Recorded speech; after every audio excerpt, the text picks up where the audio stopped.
Let's go ahead and get started. We'll just blame that on Charlie. I was talking to Charlie and lost track of time. Charlie, you always get blamed.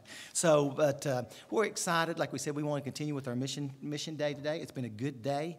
Miss Arlene just done wonderful. Charlie's done a great job, and I know God has spoken to our hearts so far. I told Harry and B, they're just really, they set that bar way up here, but I know they will continue to speak to our hearts, and they always just do a wonderful job. And so they're going to come and share their hearts with us now.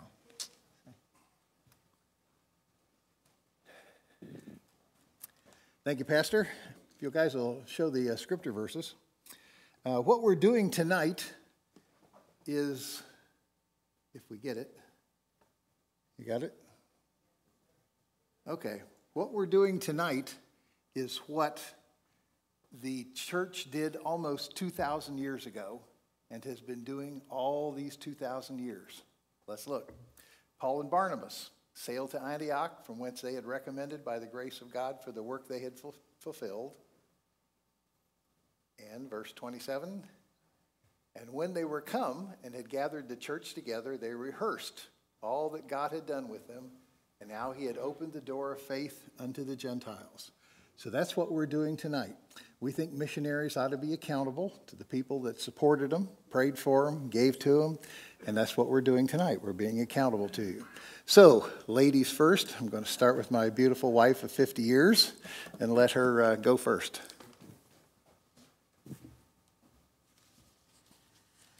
Well, I was very impressed with Arlene this morning and their ministry of Village Healthcare International.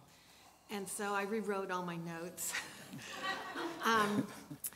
We, at our hospital in Togo, we have a CHE program. So we've had missionaries go through the CHE training, but the missionaries who started it no longer do it. It's all nationals doing that. It's hospital employees and pastors, and just as they talked about, they target a village, and you go back week after week after week after week to both do evangelism and teach things and follow up with them. So we've planted many, many churches in these villages where we either worked with a pastor who wanted us to come to their village, or we've ended up planting churches in there after our CHE ministry. So I was badly writing notes this morning, but it didn't occur to me till we got to point 4. So I'll start at point 4, which was about teaching or doing. And, of course, this is what we try to do even in the hospital. Every missionary who's there is training a national to do their job or replace them or whatever. And Harry has 4 people under him, doing all the accounting stuff and everything like that. And he's just taught them all that, all the procedures and ways to do that and things. And then, of course, when I was there earlier, I had the teacher training school, and we trained 100 Togolese teachers to be teachers rather than just say, oh, we're going to have an American Christian school or whatever. We, right from the ground up, knew that we needed a teacher training school. She talked about community ownership, and a hospital is a little different. We're way out in the middle of nowhere. Those of you who've been there know that. But it's not exactly a community buy-in. It's just too big a ministry to have a community do. But what we want to do is make it attractive to the communities around to come to our hospital. So what we do is, we try to have prices as low as we can. You may not know, but every doctor who comes to practice, American doctor, many of them are from Samaritan's Purse, the World Medical Mission's arm of Samaritan's Purse, and we have our other doctors come. They pay $800 a month to work for us. And that $800 a month that they pay feeds into the budget of the hospital so that we can keep prices low. We provide expert care. We have fabulous doctors. One reason we don't have Togolese doctors and may never have Togolese doctors is that we'd have to just pay them an exorbitant amount, to work for us. And it's just so much better to get ones who will pay us to come work for us. But one of the things we want to do is to just make it a welcoming atmosphere where we can evangelize. And my son Andrew, who's there in Togo, because he was in the military, they asked him if he would train the security people at the hospital and then be the supervisor over the security there. And so he wrote out a policy guide for them. And I just want to read it to you so you can get some kind of an idea, the feeling of what we're trying to accomplish at our hospital. The three priorities of guard are souls, bodies, and property. Number one, your first priority is to guard people's souls. People are entering these gates to give the gospel or hear the gospel, so prepare them for this event. Greet people warmly, be friendly and welcoming to residents, staff, and visitors. Give them directions or assistance in going on their way. Keep out temptations like alcohol or abusive drugs. Keep out violent or disruptive people. Assist missionaries, chaplains, and staff to do their ministry. Prepare the hearts of patients to be open to the good news of Jesus. 2, your second priority is to guard people's bodies, protect their physical safety. We want missionaries and staff to give the gospel in a place of peace. We want patients and their families to hear the gospel in a place where they don't have to worry about their physical safety. Keep watch, especially for the children. Don't let any harm come to them. Don't let them get lost or separated from their families. Remember drivers to travel slowly and safely on and around the campus. Your last priority is to guard people's possessions. If you are ever in an overwhelming situation, remember the proper order of your priorities: souls first, bodies second, and possessions last. Possessions and money are important for you to guard, but not at the expense of spiritual and physical safety. Money and supplies are there to help us accomplish our goal of spreading the gospel and making disciples. The loss of possessions may slow or hinder the ministry. So, Charlie, don't you wish you could train your guards like that? So, this is, so our whole ministry is about caring for people so we can bring them to Jesus Christ. And it's just throughout everything that we do. And I can say that with our schools, we too, in a way, we have community ownership. Our churches own these schools. Each school that we have is owned by a church. And we have insisted that they pay the teachers, so that they need to, mostly they need to collect student fees. And make sure that the money that they collect in student fees don't go to motos for the pastor or whatever, but actually do go to the teachers. And then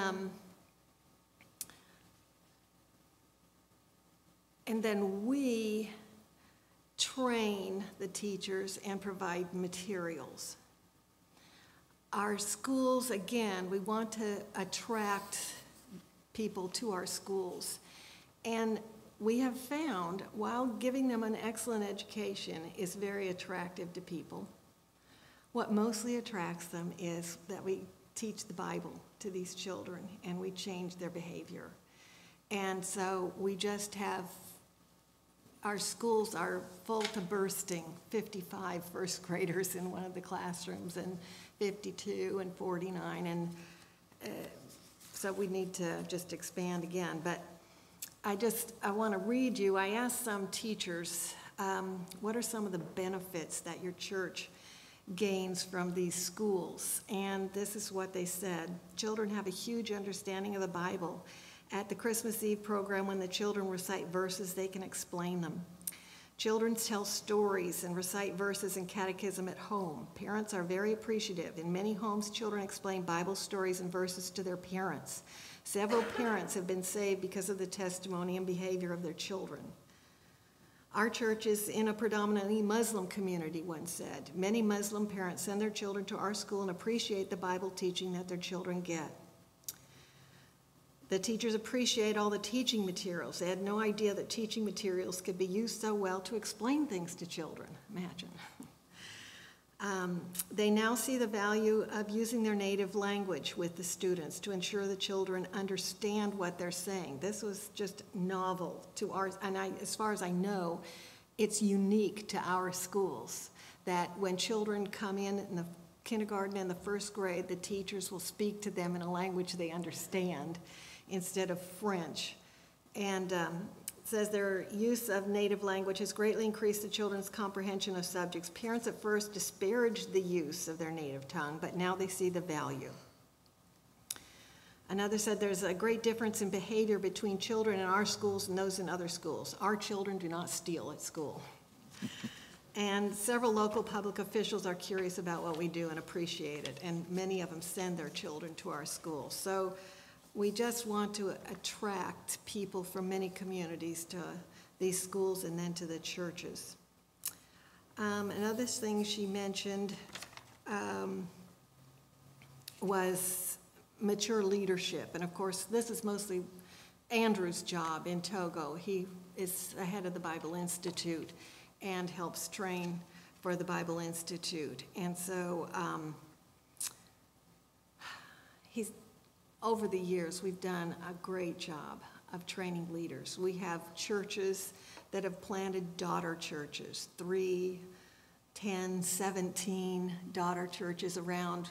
We have churches that have their own mission agencies, and a group on the plateau where the hospital is have gone together, and they're sending out missionaries. We have an AIDS and HIV ministry that was started by a missionary woman, and now it's just all run by Togolese.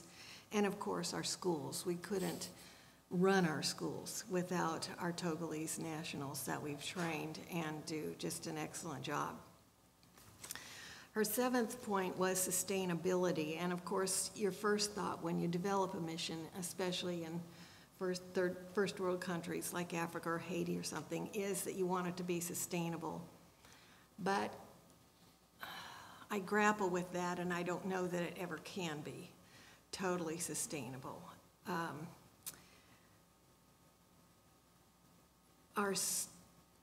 While our churches, well, the hospital probably never will be, just because we need the doctors, unless we want to be just to elite patients, where we charge a ton of money like the other hospitals and just heal the rich. Because I'm thinking of a German hospital that was just flourished in Togo until the German organization pulled out. And then the only way they could sustain that hospital was to charge a lot of money, so you get many fewer patients, but you charge a lot of money and just get rich people in it, and that's not really what our mission is. So I'm not sure you can do big ministries. In villages, you know, where things are very minimal, you probably can do that, but we'd like to, and as much as possible, we do. If we didn't provide teaching materials and books, our schools would pretty much look like national schools that have just bare walls and no textbooks, no teacher training. All that costs money, and so we have to do that. But her last point, multiplication and growth, we've added a 2nd hospital in the north of Togo, been able to do that, and we're always adding churches and churches and churches. And our schools have grown from 3,000 to almost 4,000 students. We'll have, in a couple of years, we'll probably have 20 schools and one way up in Mongo. So the model that she presented with her organization just is a fine model to follow in general. So I just wanted to give you kind of an overview of what things look like, where we're working, but Harry will come with all his bells and whistles and show you what we've done.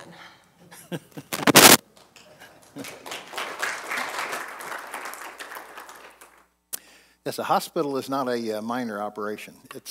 We have about 160 Togolese employees, and there's like 8 Americans still left there, basically the doctors and 1 or 2 leader nurses and so forth. But all the nurses, all the staff has all been trained. They're all Togolese, and they're doing the same kind of thing up in the hospital that we have up in the north. And it's not a small operation. It's like $1.1 million to run the whole show. So it's not a little tiny thing. So anyway, we went there for an emergency trip. There were some problems let's see, the nice way to say it would be that there would be some financial discrepancies. And what that means is that money disappeared. So we had to go back in and fix things up the way we had them originally. And so now that's all done, all taken care of. But they want us to come back. So we'll talk more about that later. But let's show you a little bit about what Togo's like so you can see. I'm going to turn some of the lights out here so you can get a better shot at the video that I've prepared for you.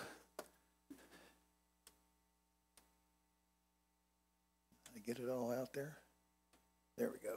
Okay. All right. Fire it up, guys.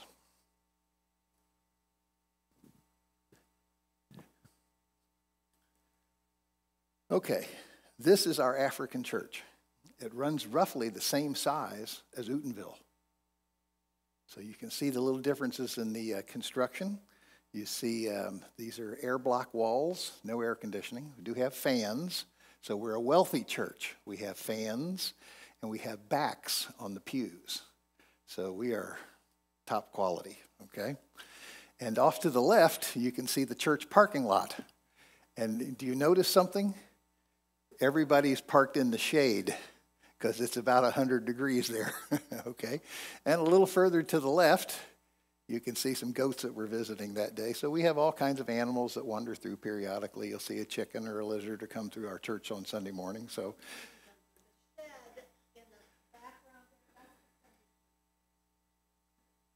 right, and that's where we have our children's church also. There's Sunday school classrooms going on. There's new believers classrooms that go on. And their new believers class lasts for 1.5 years to 2 years. Because we want to make sure when somebody makes a decision for Jesus Christ, that it's not Jesus Christ and something else, that it's only Jesus Christ, so that they go through a long process before they let you be a church member, make sure you're really saved, okay? And here's our baptistry. You know, we have our own baptistry. Sometimes we go to the river, but this is our own baptistry that we built, so we are a class operation here. All right. Now, inside, I told the ushers that this would be, they need to class up here a little bit, okay? This is a church usher, and the sign on it is information, welcome, you know.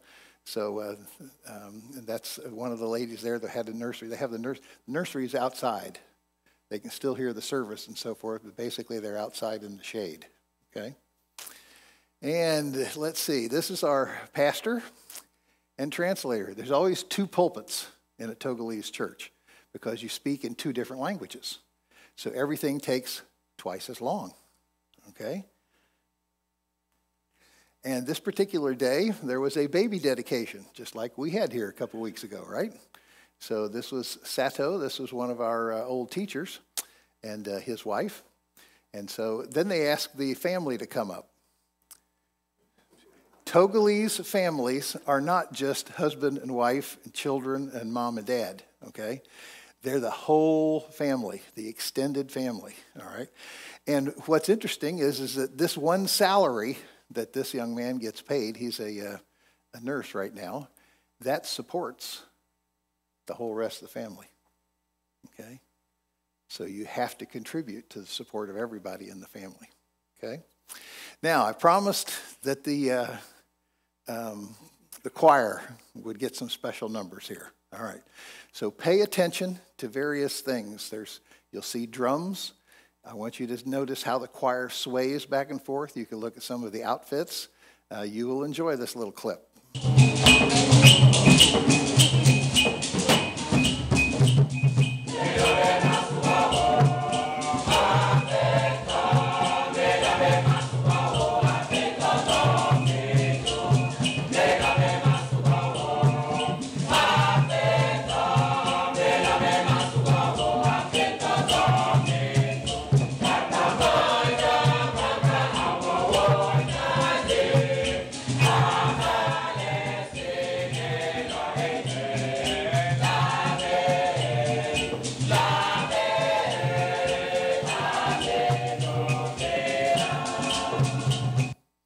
Now, what do you notice?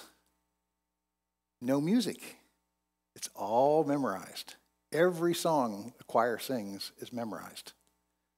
And when they go to start another daughter church, they don't just send a pastor or one other person. They go and they send 4 other choir members, soprano, alto, tenor, and bass. So they teach them the parts because it's all memorized. Nothing's written down, okay? So a team has to go to start a new church, okay? All right, now, every choir has its own movements. This choir basically did foot movements, back and forth. But their youth choir is a little more active.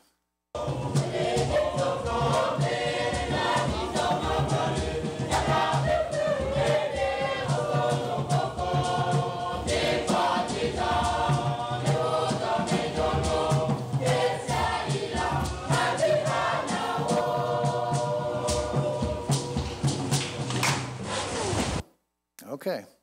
All right. All right, let's go on to the next one here. Now, what I'm going to do is save you about 4 hours worth of time going to a Togolese wedding.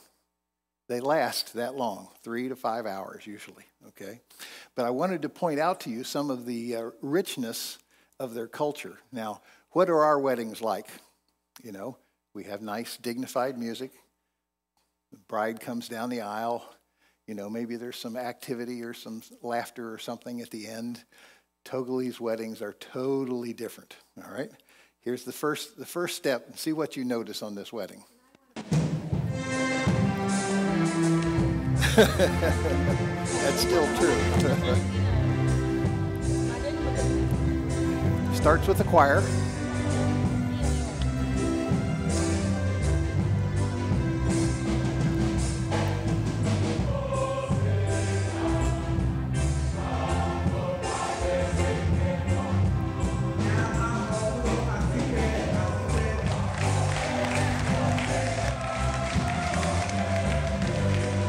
What's the applause for? We'll see it in just a second.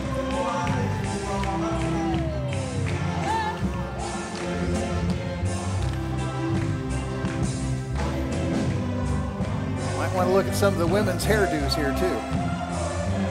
Married women usually wear the cloth on top. Single women usually don't. Is this the bride coming down? No. This is the groom. The groom comes down the aisle first. Okay?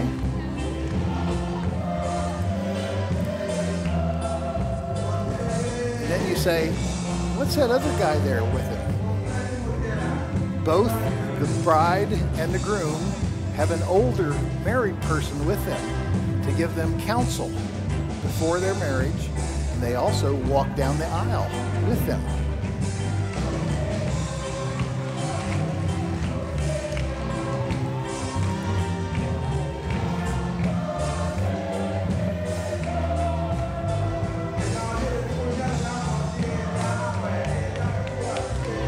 Choir's into leaning.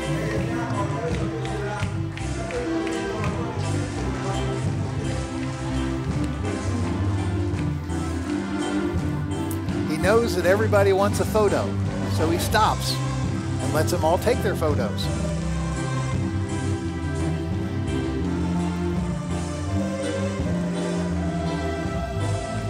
Now remember, it's about 95 degrees or 100 degrees in that church. He's got a suit and tie on.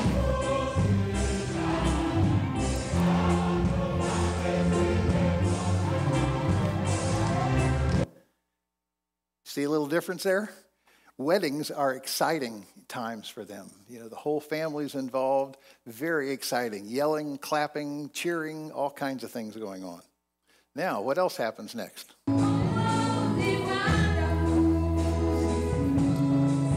Now the bride comes down. She's back over here. This is her assistant, her older person coming down first. But she'll switch in just a second.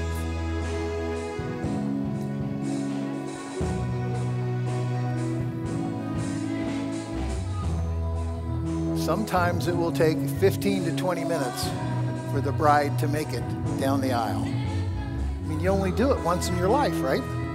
Enjoy it.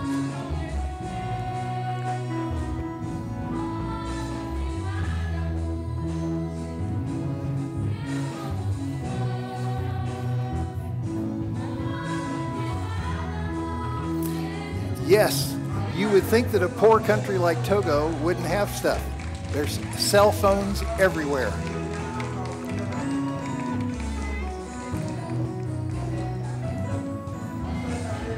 Yes, this is a big city church.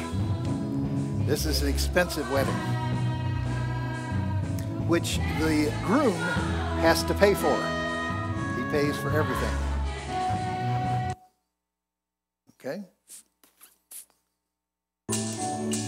Now here's another choir. The city church, this is a 2-story high church. So it's much cooler when you got all this place for the heat to go up. Took this shot so you could see some of the air block that they have and some of the ladies' hair.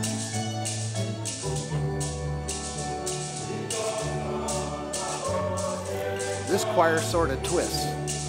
They're not into the feet thing. Every choir has their own movement.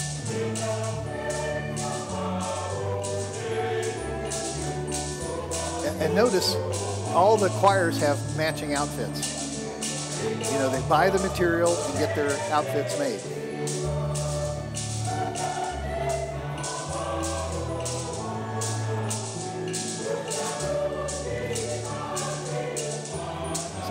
So maybe we need to raise the standard of our choir, right?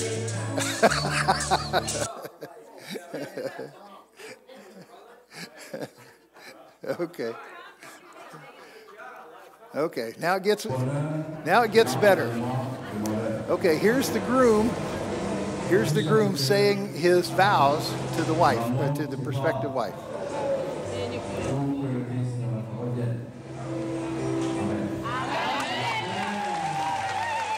And they're applauding, of course, as he says his vows.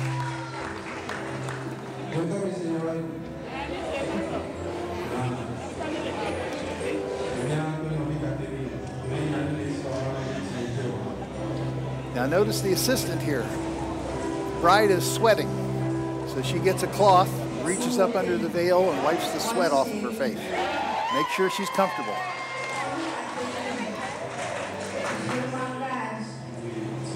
And like all other weddings, the photographers get in the way.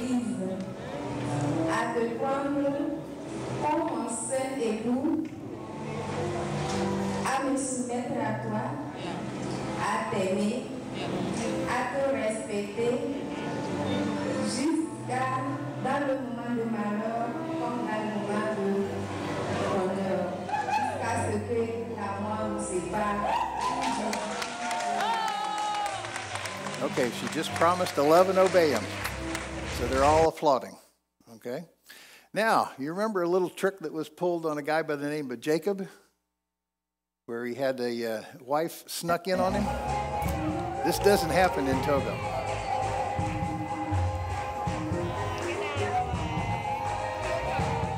So before he leaves, he wants to make sure he's got the right woman. So he raises her veil by rolling it up, a little bit at a time. Make sure he's got the right woman.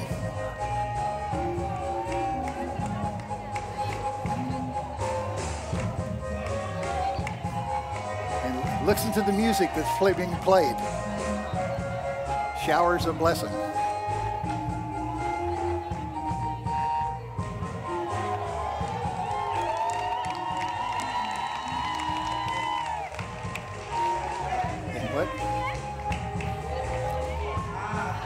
Oh, they don't have church weddings.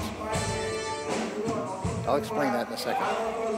Okay, so this is the first kiss of the couple. And he's going to do it in the French style. One cheek, the other cheek, and he plants one.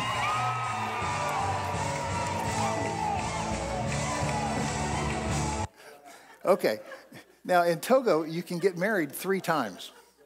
When you pay the bride's dowry, or what the family wants for that girl to be married, the village says you're married. They got their money. The family, as far as they're concerned, she's married. Okay.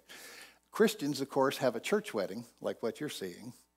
But if you want to be official with the government, then you go to the mayor's office, and then you go through their routine and sign on the book and so forth, so that you become legal with the government.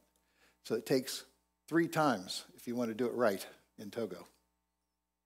Okay, let's move away from the wedding now, all right? Let's go to our Christian schools. Currently, B started 16 elementary Christian schools. There are now 4 Christian junior high schools that we have. 3,700 students enrolled as far as we know with this year's enrollment. And she's trained a total of about 125 teachers. So that's what's been accomplished over the years when she started in what? 2004? When did you start? 2005, 6? 2005. So yes, she's doing all the work. I'm just along for the ride, okay? All right. So this is one of our schools. Let's see. It's École Primaire Baptiste Biblique, so it's Bible Baptist Primary School. Okay. And by the way, this is the transportation of the day in the villages, motos. So what you do is the husband sits here, one child is on the tank, one child on the handlebars, then mama has a child strapped around her back, and there's usually a child in between. So that's the family vehicle, okay? That's the predominant vehicle. All right. Remember the high school that you all paid the money for? There was no students around at this particular time, but that's the new beautiful high school that you all built right there. Just beautiful. Great construction. Probably the best high school in Togo. Okay. Music you're hearing is elementary recess. Kindergarten. That's Andrew. Water tank. Storage. Paiute. There's the kindergarten kids. Okay. Look at all the stuff in the classroom.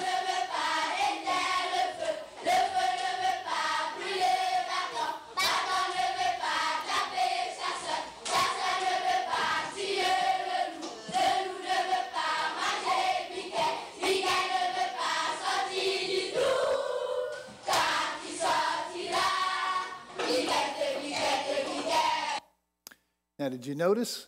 These kids are happy. You know, when you go to a public school, nothing like this occurs. There's nothing on the walls. It's concrete only. They have no books. They have no anything.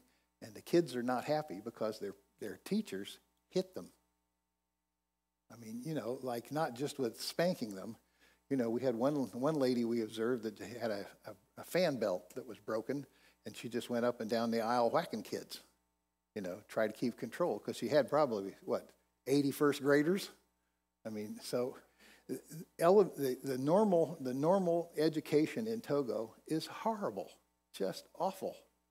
So all this stuff that you see, we've been able to furnish for them so that it looks closer to what we would see in an American classroom, where it's got color, where it's got an alphabet on the walls, where it's got pictures, so things that would be of interest to them. And we had a huge number of French books donated to our schools. No schools in Togo have a library. 0. We're the only ones that have books so that if you learn the French language, now you got something to read.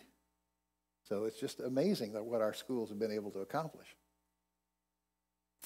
While we're there, of course, B did some classroom training. These are some of our teachers to refresh them, see what make sure that they're up to date and going. This is our quality control. Make sure they're doing well. Okay, here's some more action now. This is Noah and the Ark.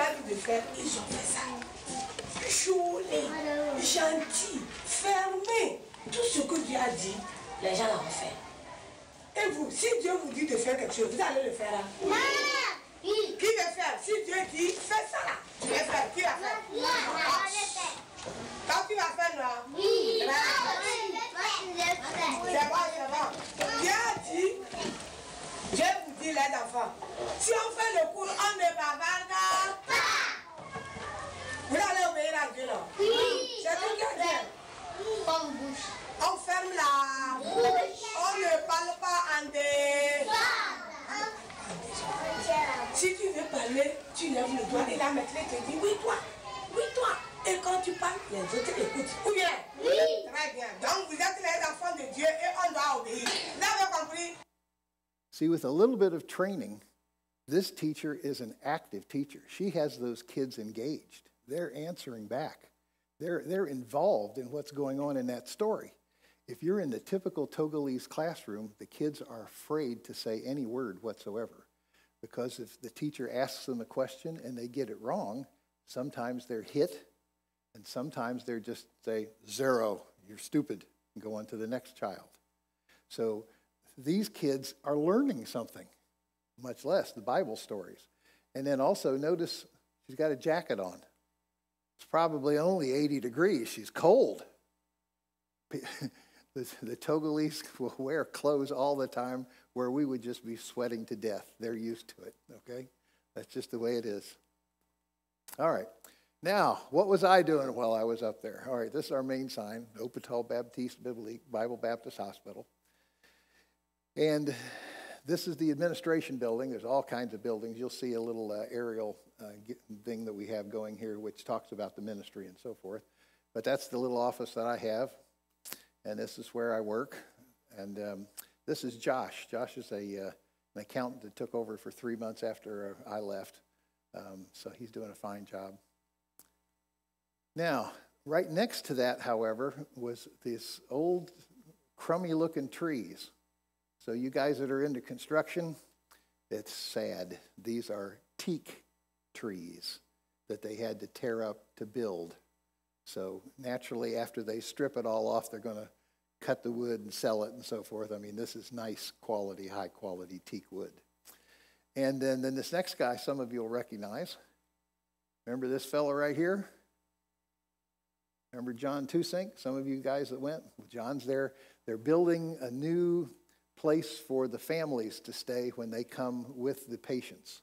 So he's cutting the rebar and so forth. They're going to raise it up and pour footers, and that building's probably already completed by now. So they move along really fast. Okay, now the next little section is a little thing that's been prepared about the hospital. So if you look very carefully, you'll see some statistics about the hospital that talks about what's been accomplished in 2018.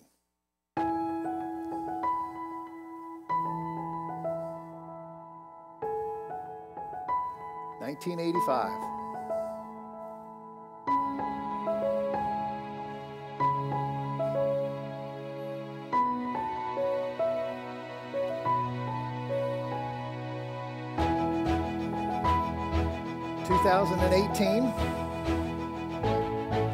Almost 17,000 outpatients.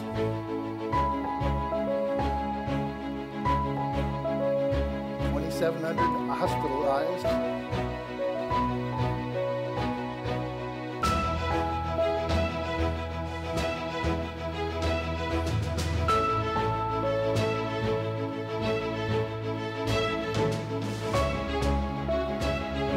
.24 births.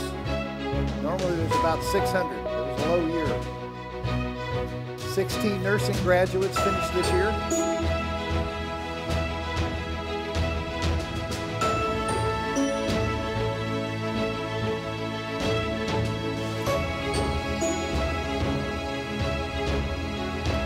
Almost 2,500 surgeries.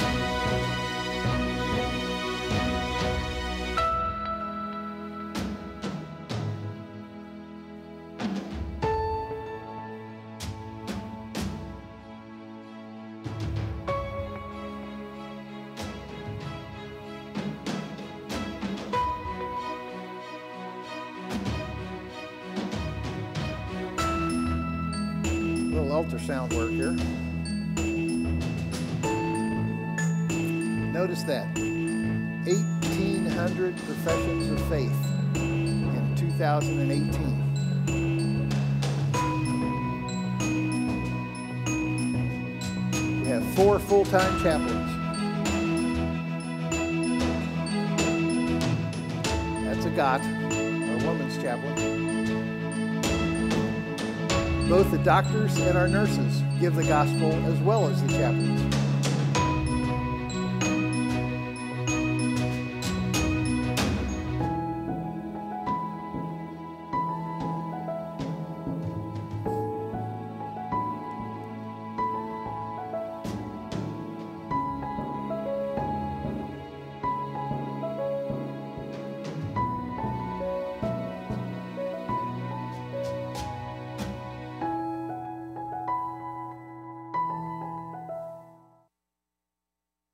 Okay.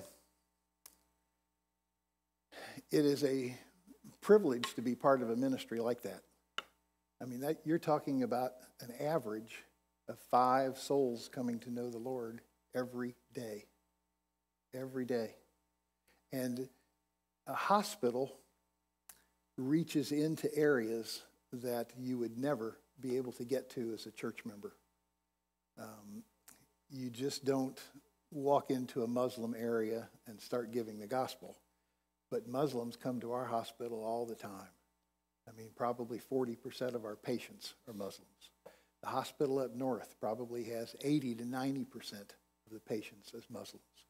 So it's our chance to give the gospel in the Muslim area especially. But because of the hospital ministry there over those years since 1985, there's probably 30 churches that have been planted in the area from the people that have been saved at the hospital. We track those. We make sure that there are people that are aware of where all those new believers are, and then we try to start a church there. So that's the ministry. That's how we grow. And then, of course, then they start daughter churches. But he was serious about that. We've got churches that have started 13, 17 daughter churches. I mean, it's just amazing how they explode like that. They are wonderful soul winners. They are really good. One of the areas in the town is called Zongo. Every big city has a Zongo, which is kind of like a ghetto. Anyway, and our Zongo is predominantly Muslim. And Christy, who works with our schools, and a couple teachers and another missionary or so started a Bible study, a kids club in the Zongo area. And in the fall, they had 30 kids. And about a month ago, they had 300 children once a week, every afternoon, hearing Bible stories and hearing the gospel. And we've had several parents now, these Muslim parents in Zongo send their kids to our schools because we just made connections with them. The local imam wasn't really happy, so he ran off some of the kids, but after he left, the kids come back. But now they're okay. They're fine. They're okay. They're okay. Okay, we've got about 3-4 minutes.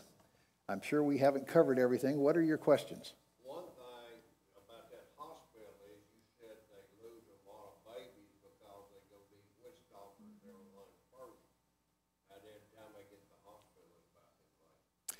Most of the doctors that minister here say that the patients wait because they don't have the money to come.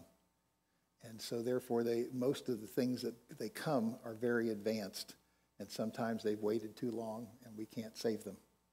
So our hospital has the reputation of being the hospital where you have a chance to live. All the other hospitals, the government hospitals, other private hospitals, are where you go to die. Big difference. Big difference. Great testimony. Yeah, as far as I know, our hospitals are the only ones that don't have casket makers out around the edge of the hospital. That's right. Question?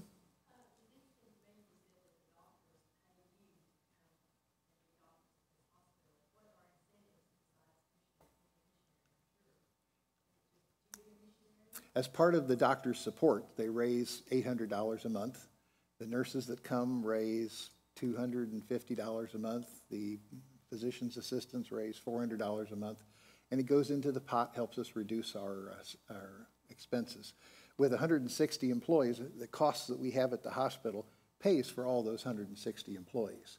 This lets us buy other stuff. So it's an enrichment to our ministry. So many of the American doctors who come are making a huge sacrifice because they are not seeing patients while they're there for a month or a year or 2 years or whatever. And plus they're paying. Plus they've got to pay living expenses too. We charge money for them to stay at our guest house and have meals. So they pay to live there than they pay to work there, and a lot of doctors are willing to do that.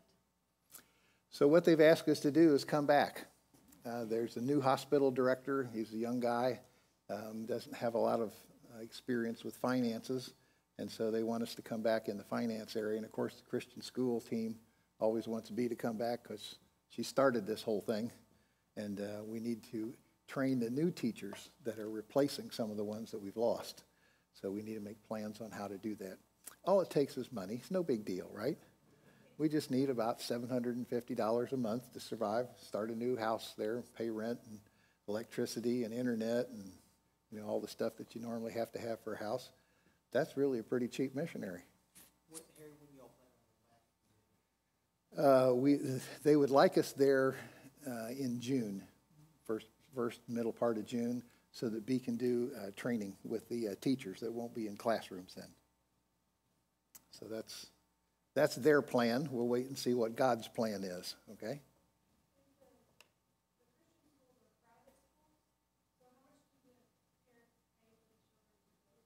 Okay. How much is $10,000?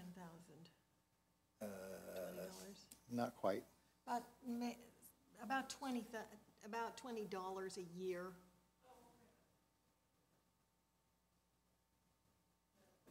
If they can collect it all.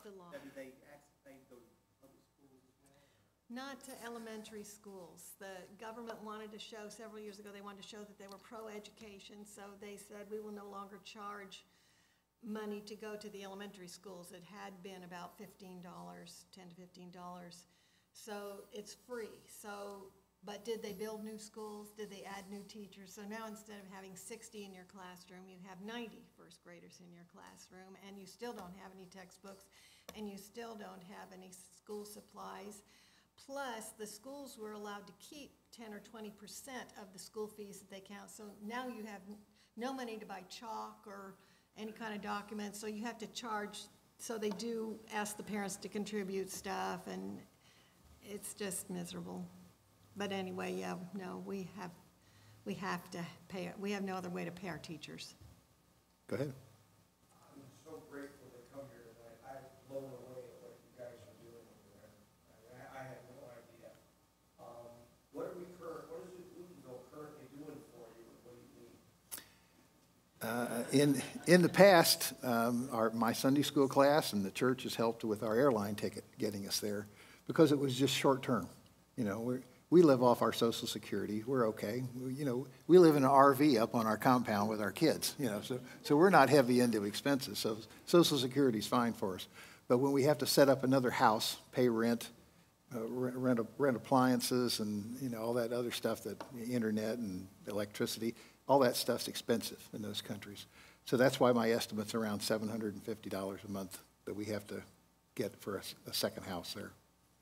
It's cheaper in here. But the church is already supporting Anne in Ukraine and Andrew in Togo. So we're just very grateful for that. Yes. And, yeah. Okay. Oui, absolument. French. Yes. Hey, Harry, it's a hot over there. Tell them how they preserve people sometimes to their families. Okay. All right. Here's a great story. They have places where if a person dies, they have places that freeze the bodies. Okay, but they're always crowded. So sometimes you have a body put in this way and a body put in over top of it this way. This is not private. This is a little. Whatever they can cram in and charge, they will do. Well, we had one where all of the places, one of our missionaries' gardeners died. And all the places were full. Said, sorry, can't take them. So that means you got to bury them within 24 hours, which means the family can't come, or you do something. So what he did was that he took his freezer, The missionary. emptied it out with all of the other missionaries, and put the body in his freezer. Just bent his legs over, so he froze them himself. So We're here to help. That's a great story. Dr. Bill Tenhalf did that. So there's an old joke about the missionaries now. Is if you're loaning stuff out for food in the freezer, always check for a finger. Yeah, Sad, truly sad. Okay, other questions? Do they like hot dogs? Sure, they love hot dogs. Yes. They want to know about income.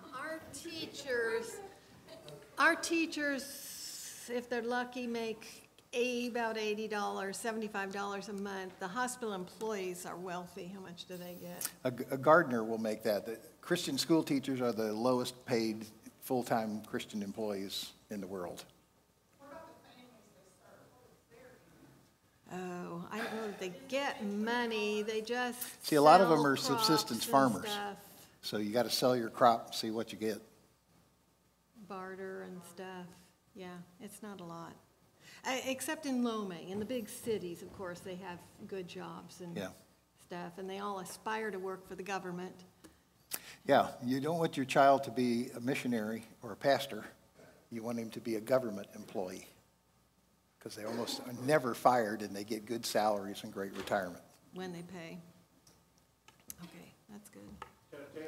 Tell her why it's so. You told me when I was over there that the average worker made $2 a day if he could find a job. Mhm.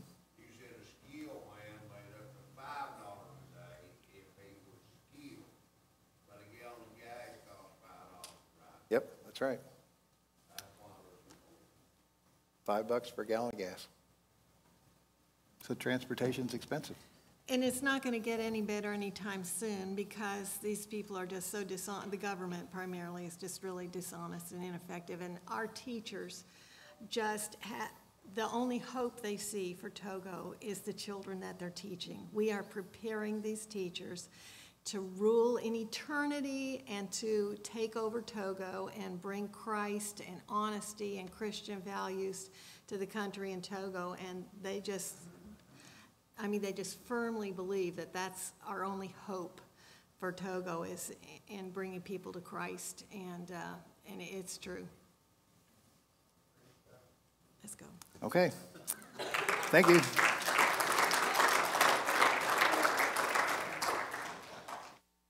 Oh, guys, we got about 5 minutes or so just kind of mill around the fellowship, and then we'll get started in our evening worship service.